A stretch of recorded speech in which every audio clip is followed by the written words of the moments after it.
Eu trabalho com Python faz uns 4 anos, esse é o meu 4 ano com Python, e antes de Python eu mexi com Ruby, trabalhei 2 anos e pouco com Ruby, e antes de PHP, Java, C Sharp, JavaScript pra caramba. Bom, vamos lá. Quem viu a última palestra do Guido na PyCon esse ano? Foi essa semana. 2 pessoas, olha, 3, incrível.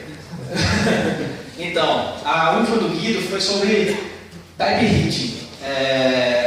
O que é isso? Significa que Python vai dar suporte à tipagem estática. Isso pode ser muito ruim e pode ser muito bom. Mas vamos lá. Vou explicar um pouquinho o que é tipagem forte, tipagem estática, tipagem fraca. Mas vou falar um pouquinho de Python. Python hoje ele funciona com Python 2 e Python 3. Python 3 está bem estável, inclusive eu recomendo usar Python 3 se for começar do zero e tal, menos CapTPy, que a CapTPy não suporta esse negócio. Então, Python ele é fortemente tipado e dinamicamente tipado. E isso todo mundo pensou que ia ser o resto da vida. Vamos pegar um pouquinho o que é tipagem forte.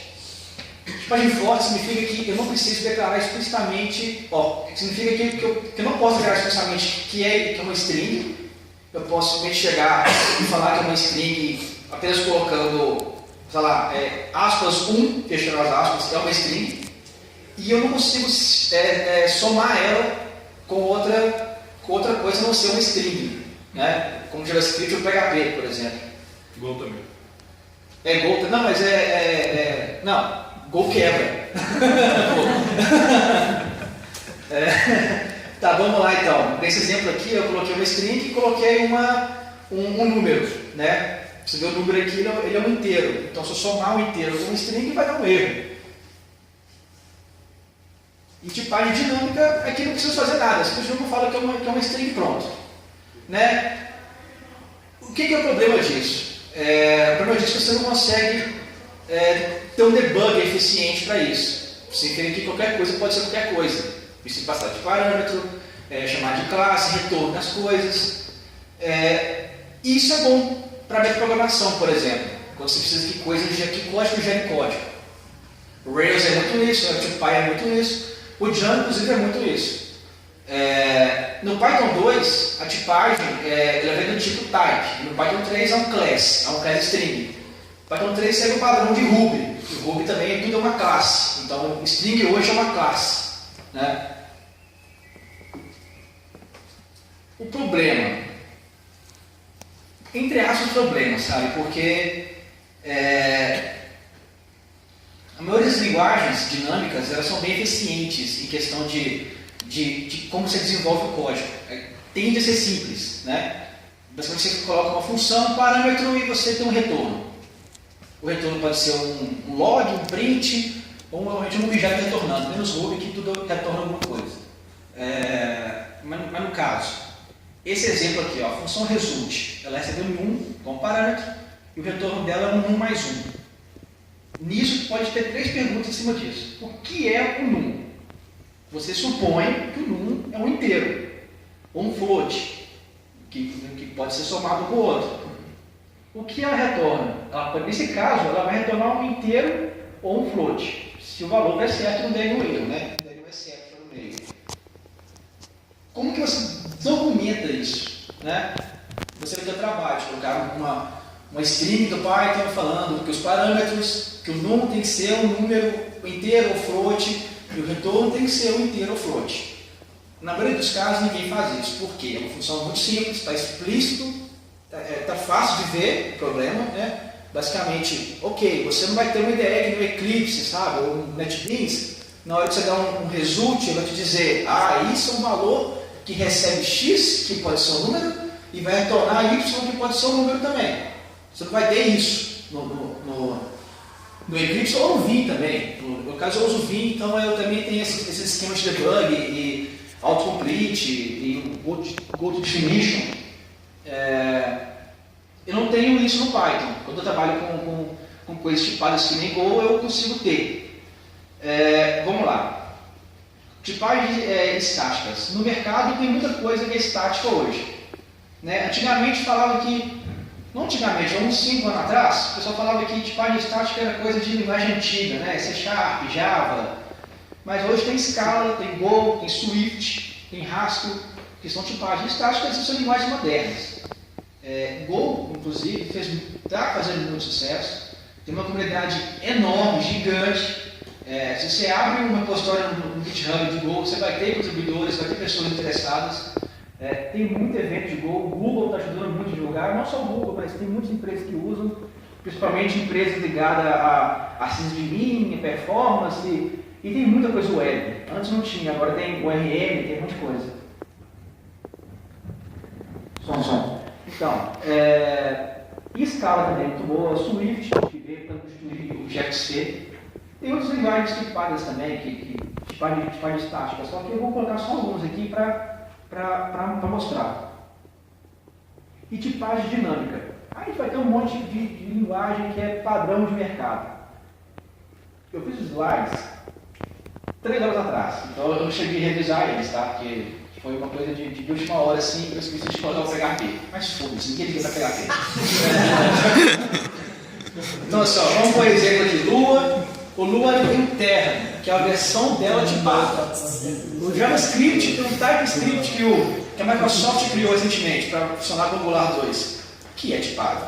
O Ruby tem a proposta do Ruby 3 ser tipado. O Max, o cara que criou o Ruby, já fez vários posts explicando o porquê que ele quer que o Ruby seja tipado, o objetivo dele.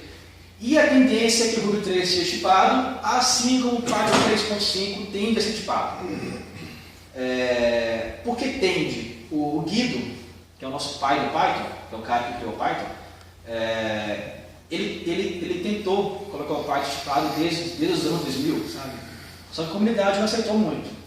Agora que a comunidade viu que existem linguagens boas no mercado, que são performáticas, que são as coisas explícitas demais, como o Zen do Python explica, que tudo tem que ser explícito, tudo tem que ter a visão da coisa como um todo e você não ficar pedindo aquele código, sem perder a elegância do código.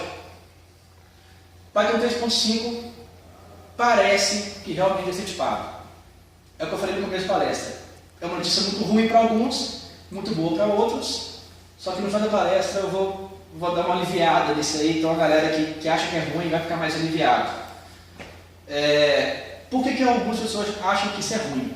Porque Python é simples, JavaScript é simples, PHP é simples, Lua é simples, inclusive Lua e JavaScript nem são orientadas a objetos, são todas tipadas, e mesmo assim elas têm as versões delas tipadas, estaticamente. E mesmo assim melhoraram a performance com várias outras coisas, não só performance também, mas também de escrever as coisas, e de debugar também, isso ajuda bastante. Vamos lá. Criação da PEP 484, que é a última PEP responsável pela implementação do Python 3.5. Então vamos a um exemplo prático aqui, porque o pessoal que está começando com Python talvez não entendeu geralmente qual que é a mudança da linguagem que está sendo feita nessa versão nova. A função greeting, recebe name como parâmetro e retorna um hello mais name. O name se espera que seja uma string e o retorno se espera que seja uma string. Em Python 3.5, você coloca 2 pontos, str, que é o tipo string, e o retorno é string, que é o sinalzinho aí, a setinha, str, e você tem o retorno de string. Essa é a sintaxe da 3.5. Quem não gostou, chora. Ou fica no 2, ou vai pegar P.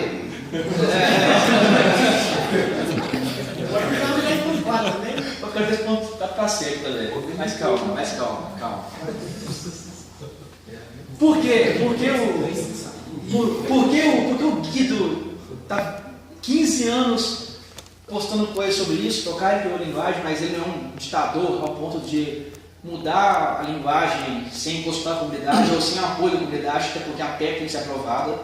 Então, essa 484 que eu falei, enfim, 486, ela foi aprovada e ela passou da fase de rascunho e ela já tem desenvolvimento. Ela está começaram a codificar ela Python 3.4 Alpha, 3.5 Alpha 4. Então ela já está sendo desenvolvida. Quais foram os argumentos dele? IDE primeiro, editores, não precisa ser IDE, tá? Pode ser Emacs, Vim, Sublime. Sublime e Vim tem plugins de Python excelente para autocomplete, para buscar função lá dos imports, porque Python é explícito. Linter Compatibility. O que é isso? Significa que ele criou, como tem um PEP8 e tem um PyLint, ele criou o MyPy. O MyPy hoje é como se fosse uma linguagem terceira, como se fosse um bloco de Python, só que ela futuramente vai ser um cara que vai varrer seu código e vai te dizer o que está quebrando. O que significa isso? Significa que você vai ver o erro antes de ir para o browser ou para o console. Por exemplo, você salvou o arquivo nesse momento, ele vai varrer o seu código. Como tudo no Python explícito, você consegue ver de from, import, ver de onde que vem as coisas. Se aquela função sua tem que retornar um inteiro e você passou um string como parâmetro para ela, o Vim ou o Sublime vai te dizer na tora, está errado isso, essa função espera o inteiro. Você passou um string, não pode isso. É um argumento. É válido. A documentação. Go tem um negócio lindo que você faz o código dele bonito assim, que você espera, tudo explícito, e a documentação é gerada automaticamente. Então você consegue dizer, a função greeting recebe um número inteiro que retorna ou um inteiro ou um float. Ele gera para você aquilo lá. Não precisa de configurar um Sphinx, subir o Sphinx em algum negócio, ou então fazer um markdown, documentando aquele negócio. Se tudo está explícito e tudo está nos conformes, aquilo tende a funcionar. Isso é muito bom para quem está começando um projeto e tal. Deixa as coisas mais maturas, uma coisa mais enterprise, vamos dizer assim. Até porque agora é o Python Enterprise, né? Empresas grandes usam Python, não é mais brincadeira de fundo de garagem e tal. Que é Factorio, também é fatoração, também é um super argumento, porque a partir do momento que tudo está explícito e tudo tem o seu retorno bem definido, os seus parâmetros bem definidos, você pode refatorar aquilo e salvar o arquivo e o próprio MyPy vai te dizer se quebrou ou não. Sabe? Hoje no Python a gente faz isso através de testes unitário. Se você mudou um parâmetro, o teste não passa. Mas ninguém faz teste direito, né? O ser humano tende a errar. Então é melhor a máquina fazer para você isso. Então assim, tem um exemplo aqui de um post de uma pessoa que participa do core do Python. Vamos lá, tem pequenininho aqui, não sei se dá para ver. Ele tem um complete aqui, ele mostra os parâmetros, ou propriedade, ou o método da instância desse A1 e vai te dizer o retorno disso. Ele espera um int. Então vamos lá, mais um. Exemplos. No Python 2 ou 3.4 para baixo, você faz um x igual vamos fazer uma lista, né? Você tem uma lista vazia. Quando você precisa de uma lista que não seja que é estaticamente tipada, por exemplo, tem a classe employee. Então, se você quiser que x seja uma lista de employee, você precisa dizer isso para o Python. Eu acho isso feio, essa sintaxe. Tem um comentário. É igual no Java, que é annotation usando um comentário. Eu não gosto disso. No Python ele herdou essa cultura de dizer o type, dois pontos, você passa o list, que agora é um type do Python 3.5, e o que é essa list. Você pode pôr um list, com L maiúsculo e tal, vazio, que aí é uma lista padrão do Python. Um exemplo, tem um retry aqui, ó. O RL é uma str, o retry count é um int, e o retorno é none. É porque esse retorno é none pode ser do tipo que é só um print, ou ele vai só gravar no banco de dados. No caso de tupla, por exemplo, eu tenho uma tupla. A tupla ela tende a ser estática, né? Então eu quero definir uma tupla com três itens, 2 inteiros e um string. É assim que eu defino um tipo hoje. Hoje não, né? No futuro do Python 3.5. Essa são uma lista de alguns. Né? Tem o inteiro, o float, o bool, e tem os novos aí. Né? O list, o dict, o interval, o sequence. E tem mais uma porrada. E isso pode ser muito ruim, porque você mexe com metaprogramação, você gera código. Você precisa que uma classe, ela em runtime gere outra classe, que faça uma coisa temporária. Não sei porquê, mas talvez se você faz uma coisa legal, vai gerar uma API, por exemplo. O Django REST Framework, ele é inteiro também assim. Tudo dele é muito dinâmico. Como o Django também é, o RM do Django é todo dinâmico. Significa que acabou a magia, sabe? Vamos mexer, Python agora é Java. Não é. A gente tem tipos genéricos também. Muitos tipos genéricos. Eu coloquei só alguns aqui, mas é uma lista interminável de tipos genéricos. Por exemplo, você pode colocar um N. Esse N é um tipo que é qualquer coisa. Então, eu quero que essa classe retorne qualquer coisa. Então, o retorno dele é um N. Um union, por exemplo, no Python 3, string e bytes são coisas diferentes, né? No Python 2 não era. Então, eu quero que o retorno seja ou string ou bytes. Isso serve também para coisa que envolve cálculo. Ou ele pode ser um float ou pode ser um integer. Um int, no caso do Python. Um calable, por exemplo, é um retorno que é uma função. Serve para closure, sabe? Serve para lambda e coisa do tipo. NSTR é um tipo que vai tornar qualquer tipo de string. Enfim, tem muitas coisas, inclusive envolvendo loops, envolvendo dupla, lista, dicionário, que tem suas variações. Aí você se definir explicitamente o que você quer. Então é muito bom ler a doc, que tem uns 10 que chama genéricos ou tipos mágicos do Python. Enfim, ele continua tendo a magia negra dele. Só que de maneira mais organizada. Vamos ver, né? Mas vamos lá um exemplo aqui também. Hoje os tipos, né, eles não são built-in assim, quando você chegar e colocar só os antigos mesmo que já tinha no Python 3. Então você faz um front type, import, qualquer coisa. Então assim, tem alguns que está aqui nesse import, eu não coloquei lá atrás, porque são muitos realmente, sabe? Eu vou listar todos e explicar um por um. Aí no caso aqui, esse notify by email. Então assim, eles pegam o set de employee.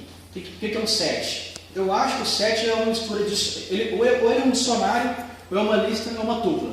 Então a gente definiu como set. Você não colocar, por exemplo, N. Ele pode ser até coisa. Não, ele vai ser alguma coisa que vai ser que pode fazer um for em cima. Então set. O mapping também tem suas variações. Ele parece com o set, mas tem algumas variações. E vai tornar none. Aqui nas duas últimas linhas, eu esqueci de colocar o def, mas é uma chamada de função também.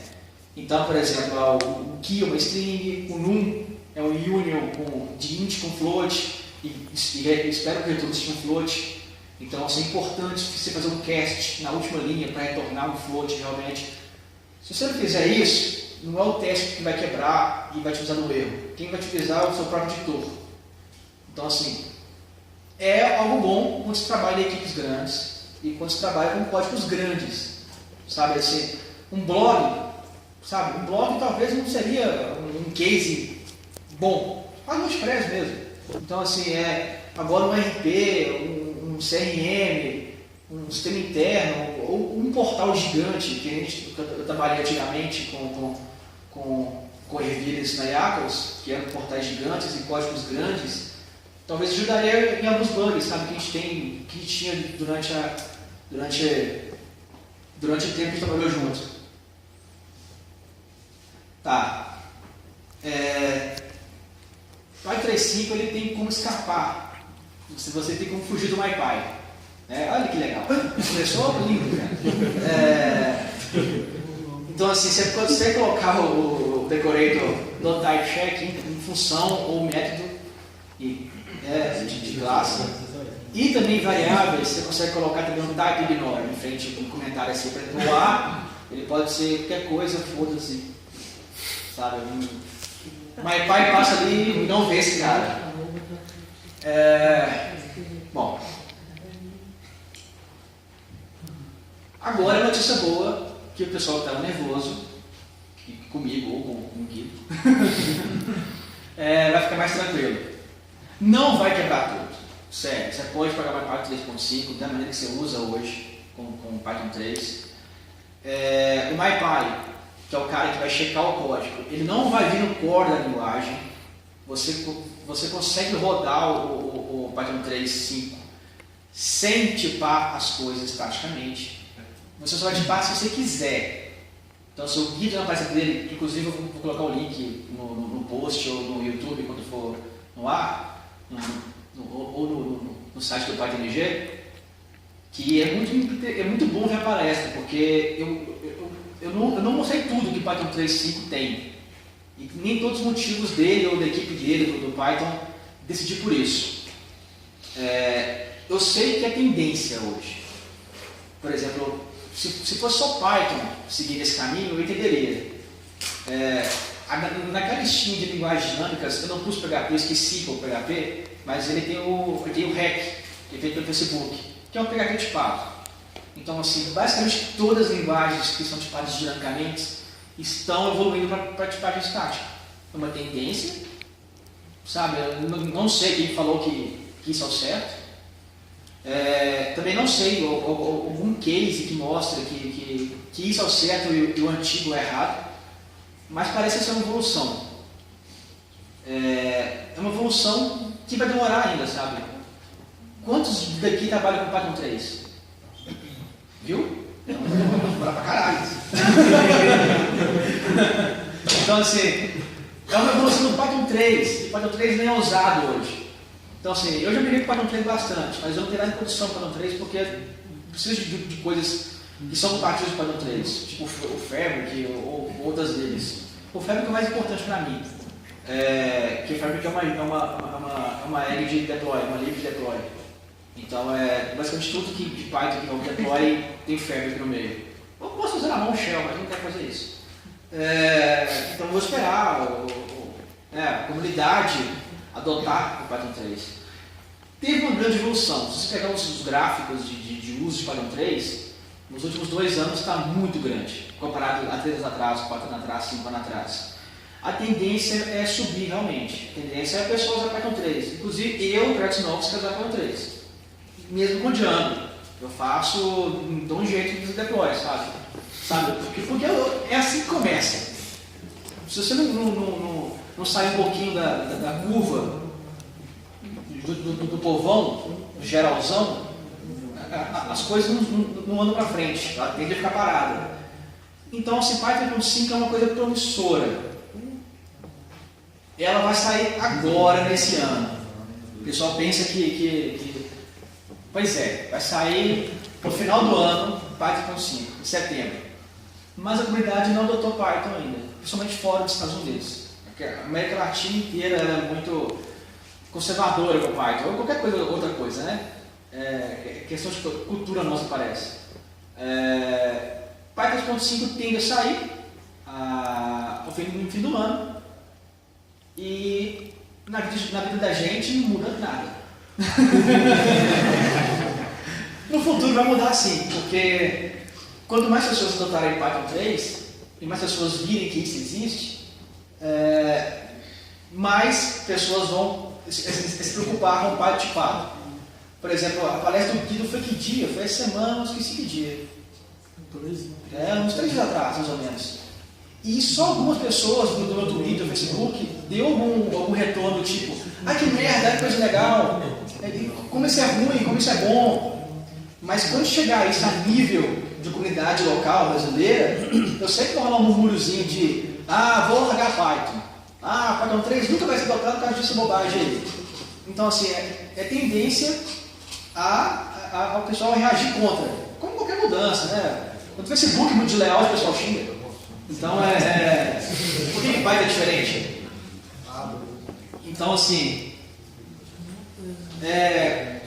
para vocês que querem saber um pouco mais, tem um site do MyPy, que também está no GitHub. Esse MyPy é o Guido que montou junto com mais 2 pessoas.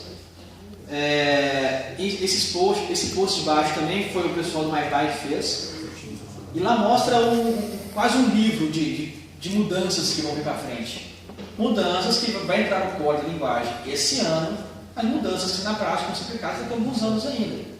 Assim, ninguém vai montar um projeto do zero usando 3.5.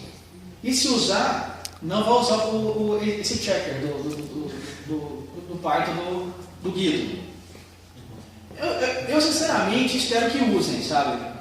Eu sei que não agora, quando o Python 3 for unânime na comunidade, ou meio a meio, metade usando Python 3, metade usando Python 2, já é um ótimo avanço. O que deve acontecer lá do Python 4?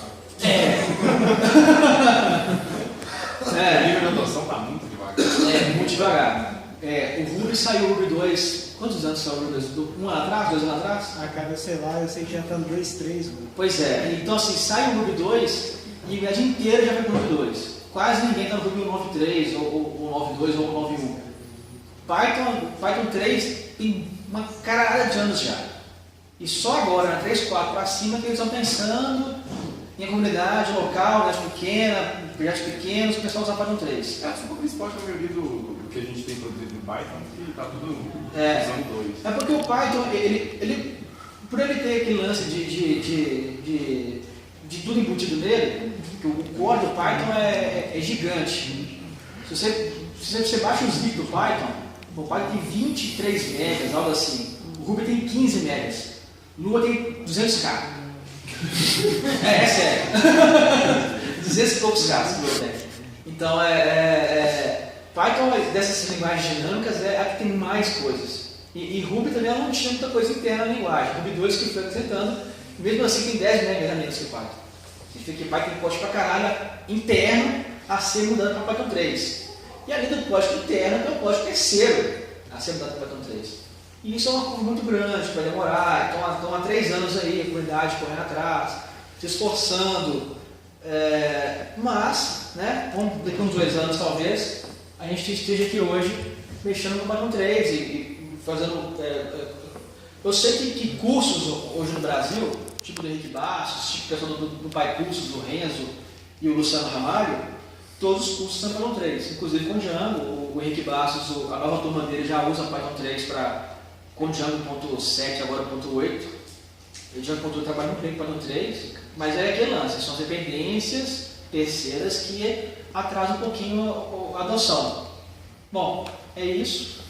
Meu Twitter está aqui, o GitHub está aqui. Alguma dúvida?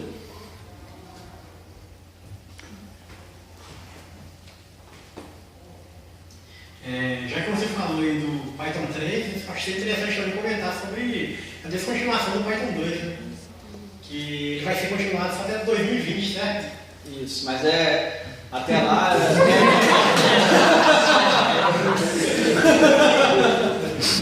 Se não ocorrer um atraso, Então, na palestra do Guido, ele estava falando o seguinte, que no PyPy tem atualmente 56 mil pacotes, né, lá no PyPy.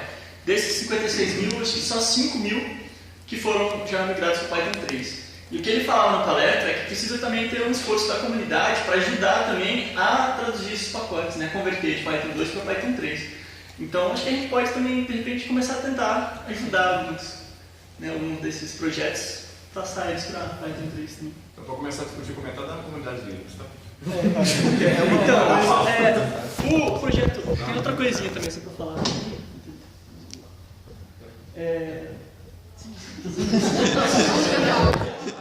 Eu sei que nos projetos de Linux, está falando, né? Eu sei que nos projetos Debian, por exemplo, no Ubuntu, essas coisas assim, eles já estão conversando para não fazer mais pacotes para Python 2. Todos os pacotes novos eles já querem gerar para Python 3, simplesmente pararem de fazer os pacotes para Python 2 a partir de agora já. Linux é Python 3, para. Isso aí. Tá, é o seguinte, só sobre a questão do 3.5, essa modificação da obrigatoriedade de definição dos parâmetros, tanto de entrada e saída, eu só queria colocar uma coisa aqui que eu percebi. Nas outras linguagens que existe esse tipo de coisa, tipo Pascal e tal, as pessoas resolvem essa questão de parâmetro, função que recebe um parâmetro que pode ser 2 tipos através de overload, e você tem a questão de trabalhar com a interface para poder resolver esse problema. É uma coisa que, assim, em Python, o que eu gostei muito em Python, que eu acho apaixonado, é o seguinte: você escreve pouco e você não tem essa frescura toda. E se a gente, no caso, eu acho que do jeito que foi colocado, ele resolveu essa questão criando esse tipo dinâmico aí. Você pode definir um tipo dinâmico ou um tipo múltiplo na entrada do parâmetro ou na saída do parâmetro. Eu achei bacana, legal, só que eu ainda acho que você vai ter que escrever mais. E é uma coisa que eu vi na palestra do Google, não lembro quando, uma pessoa falou, um desenvolvedor do Google falou que eles lá tinham vários projetos muito bacanas, que eles estavam apaixonados pelo projeto, fizeram e colocou na comunidade e não foi absorvido. E acabou morrendo. E a gente vê isso direto aí, em plugins, em funções. Tem muita gente reescrevendo a roda e às vezes a forma que ele reescreveu foi legal e a galera adota e o trem alavanca. Então eu acho assim, pelo menos a minha experiência, é que a forma que ele abordou foi legal, a forma que ele resolveu para isso, mas é uma coisa que eu não sei do futuro, mas eu acredito que como foge muito, acho, pelo menos assim, do que me fez apaixonar por Python, que é escrever pouco, você dá um Hello World com até a declaração da função, em vez de function, ele escreve def, saca? Então, isso é muito simples, eu acho que isso é legal demais. Então, eu acredito que não vai ser aderido. E aí, essa questão, esse perigo que você falou, da galera já, mas eu não vou usar mais Python e tal, eu acho que vai acontecer por aí mesmo. E como todo mundo reescreve, todo dia tem linguagem nova, eu temo que a linguagem vai acabar perdendo exatamente os desenvolvedores, a galera, por causa dessa questão. Né? Pelo menos assim, no meu caso, eu acho que você, se você escreveu outro código, a função vai pegar, legal. Então todo mundo vai começar a usar isso e você vai ter raros códigos que vão estar escritos isso, igual definição de padrão de desenvolvimento, que alguns padrões a galera sabe que existe, mas não usa porque não há de interesse, né? Eu não sei quanto ao resto das pessoas, mas eu acho que não vai aderir muito, pelo menos tudo que está proposto não. Tá, todas as linguagens novas que estão nascendo agora são tipadas estaticamente, todas. E Go é super aderido. Hoje o Go cresce mais que Python. Muito mais que Python, sério. Então e Go é todo tipado. E ele tem um lance de Python, de tecnologia e tal. Swift também, que é do Instituto de UFC, o pessoal que mexe com iPhone ama Swift. E Swift é... Google lançava a crescer. Pois é, sério. Não é só o Google, cara. Tudo que hoje em dia está sendo assim, tipado, está fazendo sucesso. E sobre escrever mais, eu acho que é necessário. Porque o ganho quando você escreve mais é muito bom. Você consegue ter um software livre de bug, ao menos em questão de runtime, você consegue ter a documentação já pronta, assim, não a documentação física do tipo de ter uma tela no browser, a sua documentação, mas também quando você usa algum editor que preste, que vai mostrar para você o que está errado e o que está certo e o que você tem que fazer. Então eu acho que o ganho a longo prazo é muito bom. Sim. E sobre o lance do overload do Pascal sério, quem usa Pascal hoje, né? Eu sei que você usa Pascal, mas sério, eu sou